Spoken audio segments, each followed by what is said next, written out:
Kawanan perampok ini baru saja merampok sebuah pabrik percetakan uang. Langsung cetak 10 miliar dolar untuk dimainkan. Setelah berhasil melarikan diri, setiap orang dibagi lebih dari 1 miliar dolar. Dari sana, dapat memiliki kehidupan yang kaya dan kaya. Tapi sudah 2 tahun sejak ini terjadi masalah. Rio dan Tokyo pergi ke Karibia bersama. Hidup damai membosankan seperti kecoa ini. Tokyo sudah bosan. Dia ingin pergi ke kota untuk bermain selama beberapa hari. Jadi Rio mengambil telepon satelit yang dibeli dari pasar gelap dan memberikannya ke Tokyo. Mereka berjanji bahwa mereka akan saling menelepon setiap 3 hari. Begitu Tokyo memasuki kota, dia segera jadi gila. Dia lupa jalan pulang, lupa tentang panggilan telepon. Rio ada di pulau mengkhawatirkan apa yang terjadi padanya. Jadi langsung meneleponnya. Di luar dugaan, penjual ponsel sudah lama bekerja sama dengan polisi. Begitu telepon terhubung, itu langsung ditemukan oleh polisi. Ketika 2 orang sedang asyik mengobrol, Rio hanya mengangkat kepalanya untuk melihat. Menemukan bahwa kapal patroli tentara telah tiba.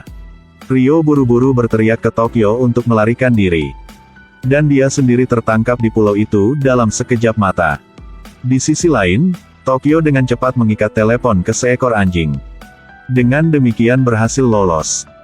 Rio yang ditahan sedang diinterogasi sekarang. Memaksanya untuk mengungkapkan lokasi kaki tangannya. Tapi dia benar-benar tidak tahu di mana teman-temanku.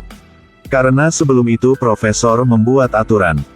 Itu adalah setiap orang dibagi menjadi negara. Tidak ada yang tahu kemana yang lain pergi. Jika ada yang ingin menghubungi profesor, harus menemukan kontak pengiriman mereka terlebih dahulu untuk menemukannya. Tokyo mengalami kecelakaan dan bergegas untuk menghubungi operator. Biarkan operator memimpin jalan. Dia akhirnya bertemu dengan seorang profesor di negara pagoda emas. Sekarang Lipson telah menjadi saudara iparnya. Setelah itu, Tokyo buru-buru meminta profesor untuk menyelamatkan Rio.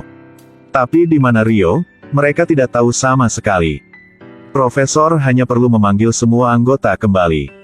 Sekali lagi menyiapkan misi perampokan, memaksa polisi untuk menyerahkan Rio. Dan perampokan ini adalah cadangan emas Bank Nasional Spanyol. Salah satunya adalah untuk menyelamatkan Rio. Yang kedua adalah untuk memenuhi keinginan saudara Berlin. अगर आप लोग KGF chapter 2 देखने के लिए जा रहे हो तो मैं सजेस्ट करता हूं कि पहले KGF चैप्टर 1 देखो वरना कहानी समझ नहीं आएगा. Enjoy the video. Tetapi karena keselamatan adalah yang utama, sang profesor memilih untuk merampok pabrik percetakan uang. Pria ini adalah Berot, saudara Berlin. Kali ini karena dia adalah kapten dari misi ini. Kemudian, di langit Madrid tiba-tiba muncul sebuah pesawat ruang angkasa tak dikenal. Saat pintu kompartemen terbuka, euro yang tak terhitung jumlahnya jatuh dari langit. Semua orang berjuang untuk mendapatkan uang. Profesor menyebarkan uang untuk menyebabkan kekacauan. Sedetik kemudian, semua layar diretas oleh profesor. Tidak salah. Profesor kembali. Dia ingin menggunakan wajah aslinya untuk menyatakan perang terhadap pemerintah di sini. Karena mereka diam-diam menahan orang secara ilegal. Bawa Rio pergi tanpa penjelasan yang tepat. Memenjarakannya lagi di tempat rahasia, menderita siksaan. Profesor meminta mereka untuk melepaskan Rio. Sebagai lawan keadilan, dia akan memerintah kekerasan melawan kekerasan. Gelombang opini publik segera muncul di antara massa. Semua orang memihak bandit. Badan intelijen sangat bingung. Segera atur semua pasukan untuk melindungi bank-bank besar. Tetapi gerombolan bandit segera menyamar sebagai kelompok militer. Mereka ingin menyusup sebelum tentara yang sebenarnya tiba. Tapi begitu sampai di pintu, penjaga keamanan tidak mengizinkan masuk. Masih ingin meminta perintah dari atasan. Profesor di sini segera memotong sinyal. Dan kemudian menggunakan suara palsu untuk memerintahkan penjaga. Sama seperti itu, mereka berhasil masuk ke bank. Selama keributan, mereka diam-diam menanam bom di sekitar dinding. Setelah melepaskan setengah dari sandera, Berot meledakkan bom di luar.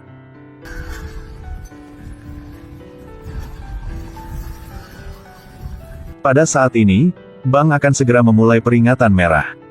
Semua pintu utama akan ditutup. Berot kemudian memulai pidatonya. Halo Tuan dan Nyonya. Saya Berot. Saya ingin memberitahu kalian dua informasi. Satu kabar baik, satu kabar buruk. Kabar buruknya adalah Bank Spanyol telah diretas. Dan kabar baiknya adalah, kami adalah penyerang. Sebuah ledakan keras terdengar. Semua sandera di bank telah diancam. Sandera penting adalah kepala bankir. Tetapi kepala bankir memiliki hingga 5 pengawal. Tokyo menggunakan alasan keamanan untuk membawa kepala bankir pergi. Tapi dia menolak untuk pergi. 1 detik kemudian, emosi panas Tokyo langsung mengancam kepala bankir. Memaksa kepala bankir untuk pergi. Saat lift akan ditutup, kepala bankir tiba-tiba melompat keluar dan berlari keluar. Setelah pertempuran tembak-menembak sengit antara kedua belah pihak, mereka berdua dikelilingi oleh pengawal. Pada saat kritis ini, Berot ada di sana tepat waktu. Tetapi selama pertempuran senjata yang intens, Berot sayangnya kehilangan 1 mata. Pengawal juga diikat. Langkah selanjutnya, mereka akan merampok 90 ton cadangan emas negara di brankas emas bawah tanah bank ini. Kubah emas ini memiliki pertahanan terkuat di dunia. Kubah emas terletak 48 meter di bawah tepi sungai. Kedua sisi juga terhubung dengan 2 sungai. Begitu pintu besar rusak, kemudian dalam 16 menit, air sungai akan membanjiri seluruh toko emas. Ingin merampok emas di sini. Bahkan jika Tuhan datang, dia tidak akan bisa menyelamatkanmu. Tapi jangan khawatir, Nairobi punya caranya. Mereka akan menggunakan waktu tersingkat untuk membuat lubang besar di brankas emas. Saat ini sungai sedang meluap. Kemudian masukkan ruang dekompresi ke dalam lubang itu. Bogota mengenakan pakaian selam. Pergi melalui ruang dekompresi dan masuk ke toko emas. Masuk dan keluar, bertindak pada saat yang sama. Gunakan kecepatan tercepat untuk mengelas ruang depressurization dan lubang lagi. Hanya dengan begitu sistem pertahanan dapat dihentikan. Waktu singkat. Jika tidak mengelas dengan cepat, tekanan air yang besar akan menenggelamkan semua orang. Bogota mengkhususkan diri dalam pengelasan besi bawah air. Dia menahan nafasnya hampir mati, tapi untungnya pada detik terakhir, dia mengelas celah itu. Sedetik kemudian, sistem peringatan brankas emas berbunyi. Dan Nairobi melewati ruang dekompresi untuk masuk ke dalam gudang emas. Hal pertama yang menarik perhatian mereka adalah 90 ton emas yang mempesona. Jika demikian, bagaimana Anda akan menggunakannya? Beli rumah dulu atau beli mobil dulu? Anda dapat membuat lusinan kalung emas hanya dengan 1 pukulan. Pada saat ini, telepon semua petugas polisi telah disita. Hindari dikuping oleh profesor. Ini membuat profesor tidak mungkin mengetahui arah tindakan polisi. Jadi profesor berinisiatif untuk menelepon dan bernegosiasi dengan letnan. Karena untuk menghindari pelacakan sinyal, dia menelepon teman-teman dulu. Kaki tangan menggunakan telepon lain untuk memanggil letnan. Kemudian jepit kedua ponsel menjadi 1, masukkan ke dalam kotak. Membawa tas pengiriman berkeliling kota. Tapi letnan juga bukan tipe rata-rata. Sistem pertahanan bank akan segera ditutup. Dalam 1 jam, polisi akan melancarkan serangan. Dia tidak peduli dengan keselamatan para sandera. Mengalami terakhir kali, dia tahu profesor tidak akan membunuh sandera. Profesor tidak punya pilihan lain. Dia ingin membeli waktu dari polisi. Buka saja loker asuransi di belakang brankas emas. Singkirkan apa yang membuat polisi takut. Tapi pintu ini hanya bisa dibuka oleh kepala bankir. Tidak peduli seberapa mengancam mereka, dia bertekad untuk tidak membuka. Denver sangat tidak sabar. Hanya ditanduk 1 kali, membuat kepala bank pingsan di tempat. Dalam waktu kurang dari 10 menit, polisi hanya perlu menyerang bank. Maka mereka semua akan mati. Kepala bankir tampaknya telah kehilangan semua harapan. Bogota kemudian pergi untuk mengambil bom dan pergi ke brankas emas sendirian.